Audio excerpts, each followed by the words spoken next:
मनुष्य का मन बड़ा विचित्र होता है, कल्पना में ही विकास करता है, संपन्न भविष्य का स्वप्न देखता है और कल्पना में ही जो नहीं हुआ उससे भय खाता है। और यही भय मनुष्य का सबसे बड़ा शत्रु है। हमारे भविष्य के मार्ग में, हमारे आनंद के मार्ग में सबसे बड़ी बाधा है। अब आप लोग मुझसे पूछेंगे कि इसका तोड़ क्या है, भय से मुक्ति कैसे पाई जाए? तो ये प्रश्न आप स्वयं से पूछिए। तनिक सोचिए, जब आप एक सुंदर भविष्य की कामना करते हैं तो उसे पाने के लिए आप परिश्रम करते हैं ना? ठीक उसी प्रकार भय से मुक्ति पाने के लिए आप उससे लड़ जाएं और उसका निवारण आपको स्वतः ही मिल जाएगा। इसलिए जब भी भय आपको सताए तो उससे भागे नहीं, उससे घबराए नहीं, क्योंकि भय का काम ही होता है आपको भयभीत करना। इसलिए जब भी भय आप पर आक्रमण करे तो आप भी उस पर पहले ही आक्रमण कर दें। हम सब मित्रों के साथ रहना चाहते हैं, शत्रुओं से दूर रहना चाहते हैं। क्यों? क्योंकि हमें जीवन में आनंद पाना है, जीवन में आगे बढ़ना है, स्वयं को संपन्न देखना। और यदि किसी से भी आप पूछेंगे कि जीवन में सफलता पाने के लिए सबसे अधिक आवश्यकता किसकी होती है, तो हर एक आपको लगभग एक ही उत्तर देगा। सफलता प्राप्त करने के लिए आपको सच्चे मित्रों की आवश्यकता होती है।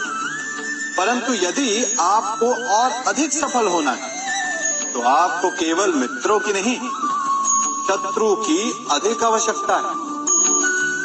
अब आप कहेंगे, ये मैंने कैसी बात कर दी? तनिक स्वयं सोचिए। जब भी संकट आता है तो मित्र क्या करते हैं? आपकी सहायता करने के लिए आपके साथ खड़े हो जाते हैं। और संकट के समय में शत्रु और बड़ा संकट बनकर हमारे समक्ष खड़े हो जाते हैं। मित्र हमें सहायता देते, अपनी शक्ति देते हैं, परंतु शत्रु आपके भीतर छिपी शक्ति को बाहर लाता है, आपको और अधिक बलवान बनाता है। संगति या साथ, मित्र और साथी मनुष्य के व्यक्तित्व के लिए सबसे महत्वपूर्ण होते हैं। अब आप कहेंगे, ये कैसे? मनुष्य अवश्य अपने व्यक्तित्व के लिए उत्तरदायी होता है, परंतु मनुष्य संगति में ना चाहते हुए भी उसका व्यक्तित्व संगत की भांति हो जाता है। इन पात्रों को देख रहे हैं, मध्य में जल रखा है, इसमें दूध है और इसमें मलिन कीचड़ रखा है। यदि मैं इस जल को इस दूध में मिलाता हूं तो ये जल दूध बन जाता है, और यदि इसी जल को इस मलिन कीचड़ में मिलाता हूं तो क्या हुआ? ये जल कीचड़ बन गया। ऐसी कोई युक्ति नहीं कि जल बिना घुले मिले दूध या कीचड़ में अपना अस्तित्व बनाए रखे या उनसे अलग रहे। और ठीक ऐसा ही मनुष्य के जीवन में भी होता है। यदि एक गुणहीन व्यक्ति गुणवानों की संगत में बैठे तो उसे भी गुणवान समझा जाता है, सम्मान का पात्र समझा जाता है। और यदि एक गुणवान व्यक्ति गुणहीनों की संगत में बैठे तो उसे भी तिरस्कार मिलता है। इसलिए अपने जीवन में सदैव संगति सोच समझकर सावधानी से चुनिएगा।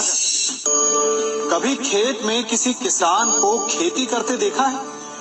वो उसे सींचता है, उसे जोतता है, पशु पक्षियों से खेत की फसल की रक्षा करता है, परंतु एक बात का वो सबसे विशेष ध्यान रखता है कि कहीं खेत में खरपतवार ना उग जाए, क्योंकि एक खरपतवार खेत की सारी फसल को नष्ट कर सकती है। ठीक उसी प्रकार यदि वंश की कोई संतान खोटी निकल जाती है तो वो समूचे वंश का सर्वनाश कर देती है। इसीलिए संतान के लालन पालन में विशेष ध्यान देना आवश्यक होता है, क्योंकि संतान वो फसल होती है जो वंश के आने वाले समय को महान बना सकती है या फिर वंश का पतन भी कर सकती है। मनुष्य भी बड़ा विचित्र प्राणी है। अपनों से नीचे के स्तर के लोगों को वो हे दृष्टि से देखता है, उनका उपहास उड़ाता है, उनसे बार बार कहता है कि तुम्हारा कुछ नहीं हो सकता, तुम भविष्य में कुछ नहीं कर पाओगे। जब मनुष्य के पास धन, संपत्ति, मान होता है तो वो दूसरों का आदर नहीं करता, परंतु वो एक बात भूल जाता है कि उससे भी अधिक शक्तिशाली कोई अस्तित्व में है, और वो है समय। काल काल अपना चक्र कब बदलेगा ये कोई नहीं जानता। समय अपनी करवट कब लेगा ये कोई नहीं जानता। कोयला भी समय के साथ साथ हीरे में परिवर्तित हो जाता है। इसलिए जीवन में कभी भी किसी का भी उपहास नहीं उड़ाना चाहिए। बड़ी विकट समस्या है। मुझे स्मरण ही नहीं हो रहा कि इस गुच्छे की कौन सी चाबी इस ताले को खोले। बड़ी देर से प्रयास कर रहा, परंतु ये ताला खुल ही नहीं रहा।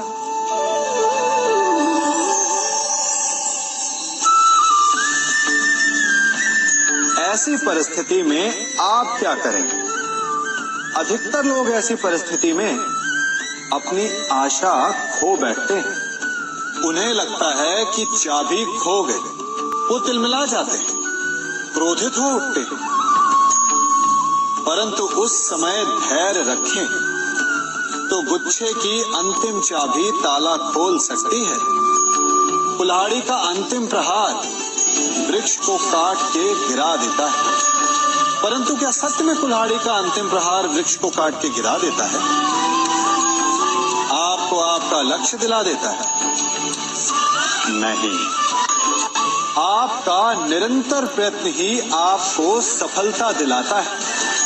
जब आपका मन निराश तो अपने कार्य में दुगनी उत्साह से जुट जाए, क्योंकि अनावरत बहता जल ही कठोर चट्टान को काट सकता है।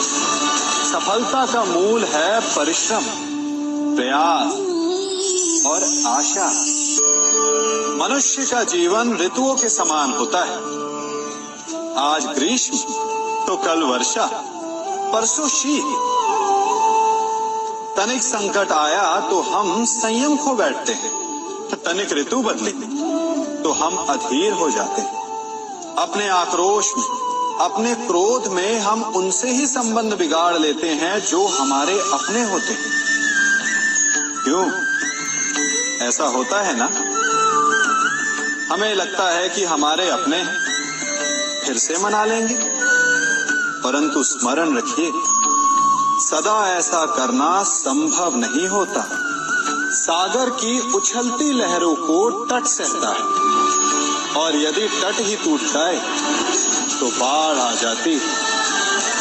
हमारे संबंध भी दूध की भांति होते हैं।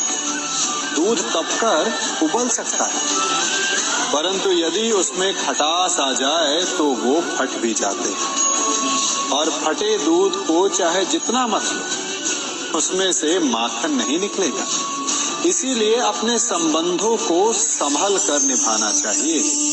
कभी चुंबक को देखा है कैसे वो लोहे की ओर आकर्षित होता है, और कैसे वो लोहे को अपनी ओर आकर्षित करता है? क्योंकि उसके स्वभाव में ही आकर्षण है। हम सबके भीतर भी एक ऐसा ही चुंबक होता है, विचार का चुंबक, जो सदा अपने ही जैसे विचारों को आकर्षित करता है। हम जो बोते हैं वही काटते हैं। उसी प्रकार हम जैसा सोचते हैं वैसा ही पाते हैं। साधु ईश्वर का नाम जपता है तो उसे ईश्वर मिल जाता है। अर्थात फल हमारी सोच पर निर्भर करता है। ओस की बूंद यदि केले के पत्ते पर गिरे तो वो कपूर बन जाती, सीप में गिरे तो मोती, और यदि विषधर के मुख में गिरे तो विष। बूंद एक है परंतु उसके प्रारब्ध भिन्न है, क्योंकि उसे आकर्षित करने वालों का व्यवहार भिन्न है। इसलिए ये आप पर निर्भर करता है कि आपको भविष्य में विष चाहिए या अमृत। स्मरण रखें, हम वही बन जाते हैं जैसा हम सोचते हैं, जैसा विश्वास रखते हैं। ये आपका विश्वास ही है तो ये निर्धारित करेगा कि आपको विष मिलेगा या अमृत। इसलिए अपनी सोच को सुदृढ़ रखें, सकारात्मक रखें।